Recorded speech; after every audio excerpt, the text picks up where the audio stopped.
Hi guys, welcome back to the shop. Today I've kind of got a unconventional video that I want to put up just because I went looking for information on YouTube and couldn't find anything on what I'm talking about. And what I'm talking about is the Jet 1340 lathe. Also, Grizzly put that out. Is it 1340? Yeah, 1340. Grizzly also put one out, and you know, it's something that if you don't do a lot of threading, if all you're doing is turning, you're never going to run into the problem. But if you do any threading, you will. And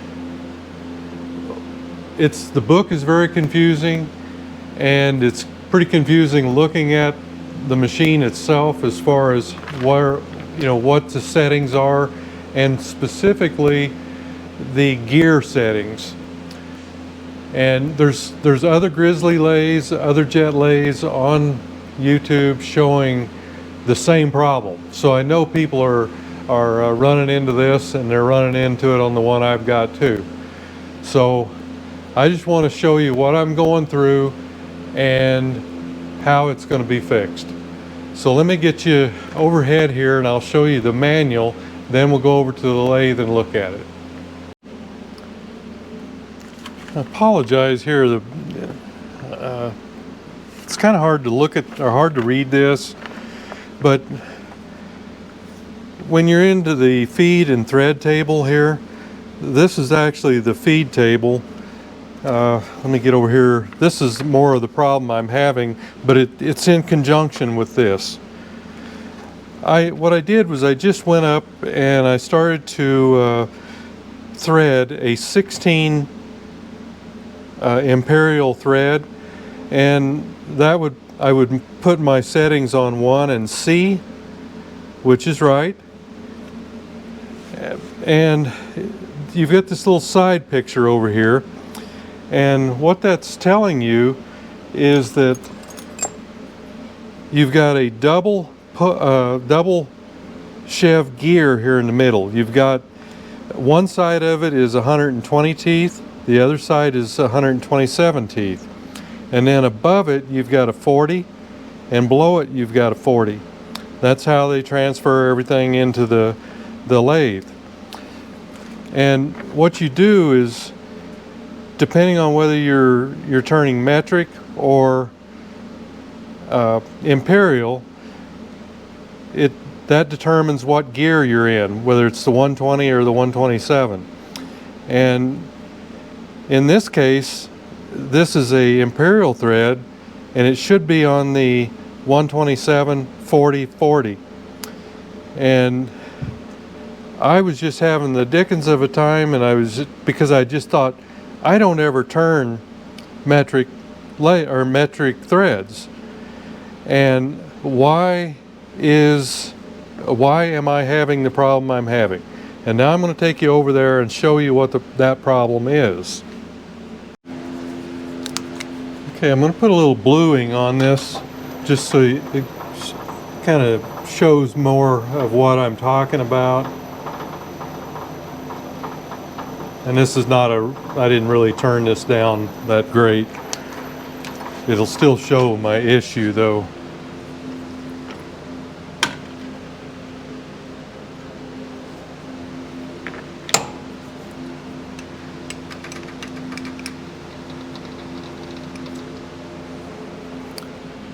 Okay, let me show you here again.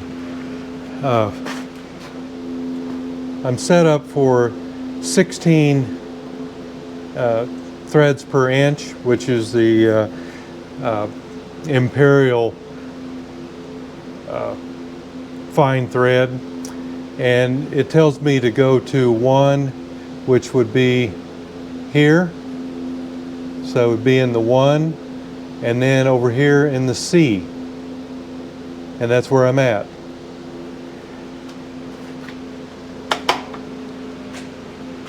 Now I'm going to go ahead and do my my pass here just to make sure my threads are right. I'll slow this down a little bit so you can see what's going on.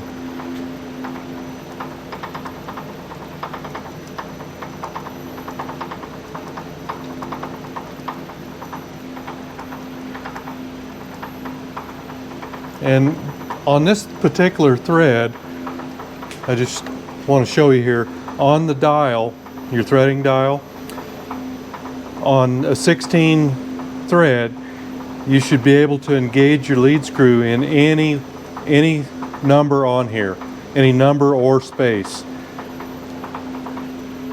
So that's what I'm going to do, and I'm just going to pick the next one to come around here, which in this case is a 5.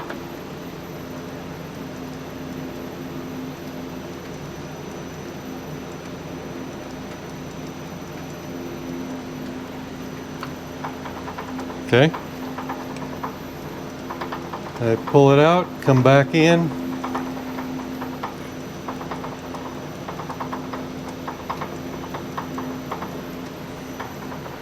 and I'm going to engage again, but I'm going to wait on the 5 just to make sure. But you should be able to go to any number or line.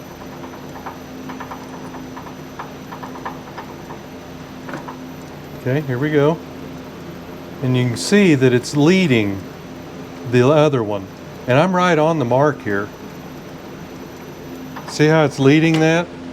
Otherwise, it's putting the second line is just ahead of the one that was there before.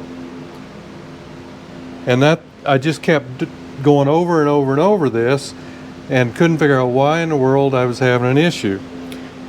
Well, let's go down here and take a look at this.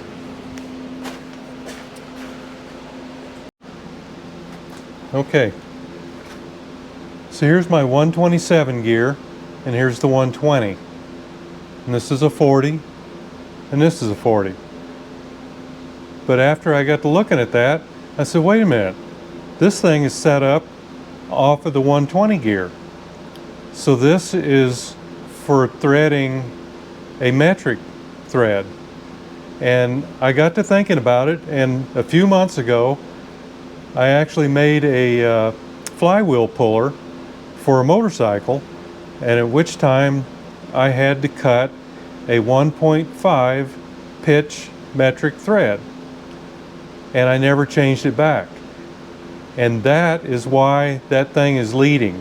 Every time I try to cut another thread on top of the first thread, it always goes just slightly to the front of it. So that's my problem. So I've got to come in here, and I've got to loosen everything up and reposition. This gear here, actually, you have to take off and turn around. There's a spacer on the back side to engage it with the 127, which is the imperial thread. So let me get some tools together and I'll take you through that. Okay, I'm really tight here with this toolbox here, but it's a lot of work to get it out. I could just get in here to do this.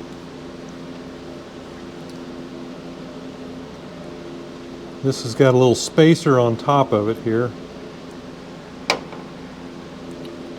And now you would want to turn or pull this gear out, and that you're going to turn over this way to engage the other one. You've got a couple of washers here, and you do have a keyway, and the keyway just lines up right there, but it's got to go in this other way.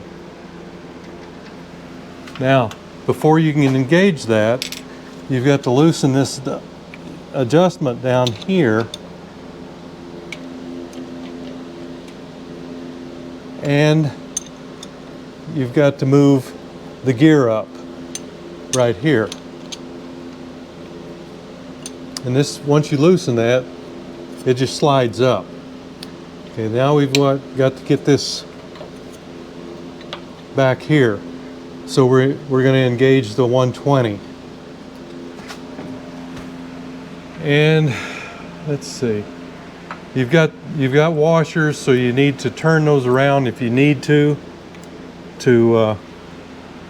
take care of any spacing that you need to. This looks like it's probably going to do okay.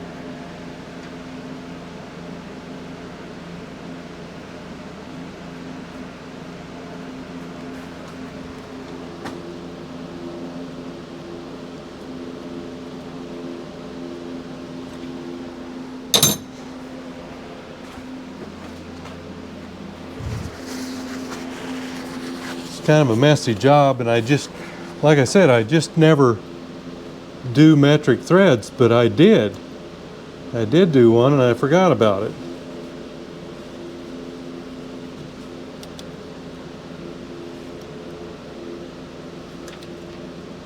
I'm gonna have to engage this thing so I can tighten it up.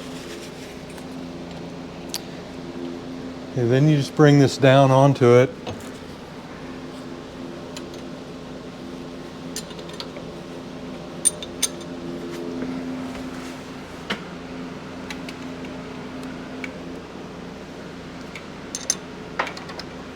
And then you've got to engage this one up here also.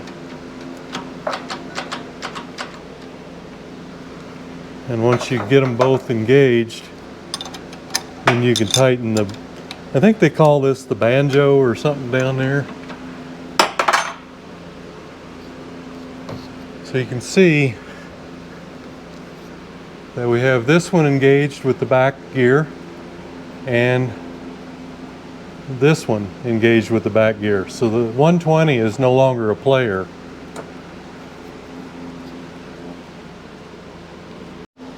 So another thing that you want to do is you don't want to have these so tight that they can't, that you can't move them. You need a certain amount of space, and there's some ways to go about that, but there's really no point in measuring them. You just want to have some space. You want to have the engagement mostly into the gear, but not all the way to the bottom. Some people put a piece of paper in there and tighten them up or whatever. But I'm just going to call this good, and we're going to go back up and see if that fixes our problem. And you can see here I've got the lathe running, and everything's quiet and everything's engaged, so everything looks good there. So let's go back up and see if we've improved our cut. Okay, before we do this cut, I'm going to go ahead and clean this up again.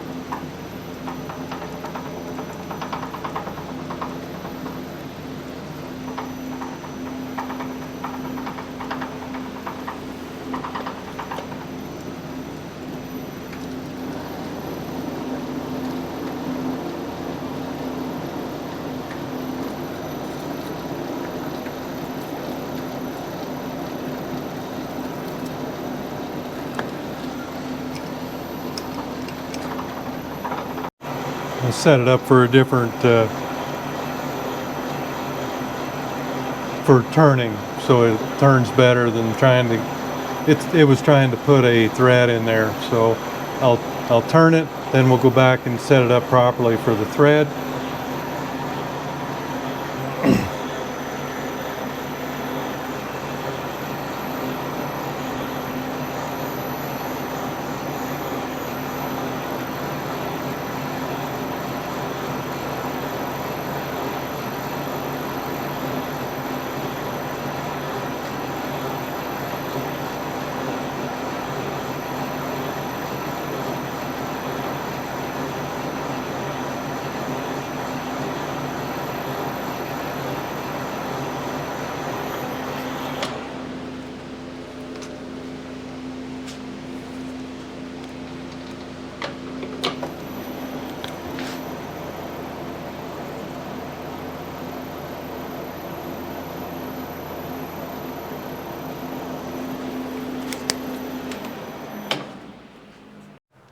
All right, let's see what we do now. I've set the gearbox back up at 1C,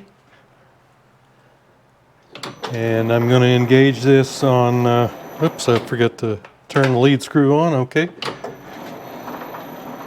I'm just going to engage this on the next one I can line up right there.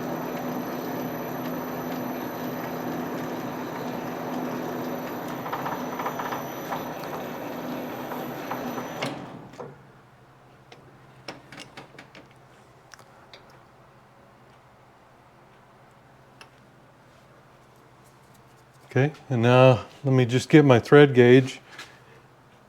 And this is at 16. It looks like it lines up, so it's good. Now let's see if I can get the next thread to go right on top of it. That's what I wasn't able to do before.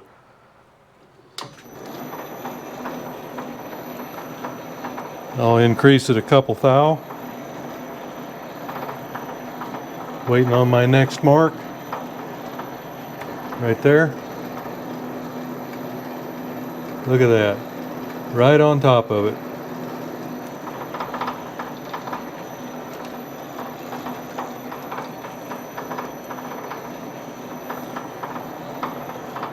Try it again.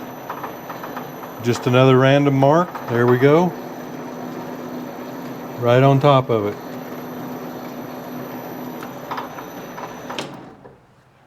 I want to say that I was pulling my hair out, but that's just what it should be doing now.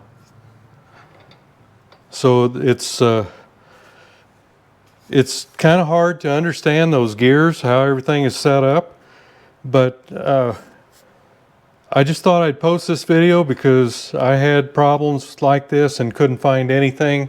I'm sure I'm not the only one out there with one of these lathes. Just on a side note, I know I'm probably going to have some comments about the speed of my lathe. I actually changed this over to a 220 three-phase motor. Most people are going for single phase, but with the three-phase you have infinite speed control, and it's so much quieter. And it just is a completely different machine with the three-phase. And then I run it on a lens vector, so that I've got all the, I can adjust my speed. And in this case, we'll just turn this up. And I just put a box down here with my emergency shutoff and a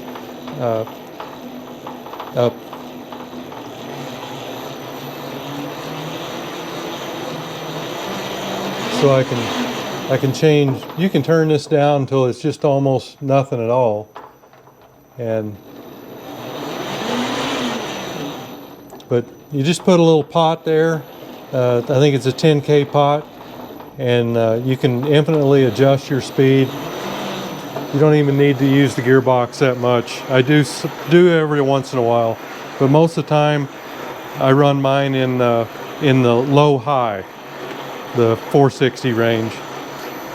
So, but it's made a big difference to how the lathe works as far as I'm concerned, and it's so much quieter. So guys, if you run into that issue where you're leading your last thread, it's just that your lead screw and everything, they're not meshed. So you've got to make sure that your gears are in the right position. I sat there and I would have swore up and down that I have never turned a metric thread, but I had, and that's what screwed me up. And yesterday I probably spent 3 or 4 hours trying to figure out what in the world happened between the last time I threaded. And that's the issue. So make sure your gears are in the right place. Take a little time to study this book. It's it leaves a lot to be desired. It really does. But from what I was watching on YouTube, some of the other Grizzly and Jet lathes, they're even more complicated than that.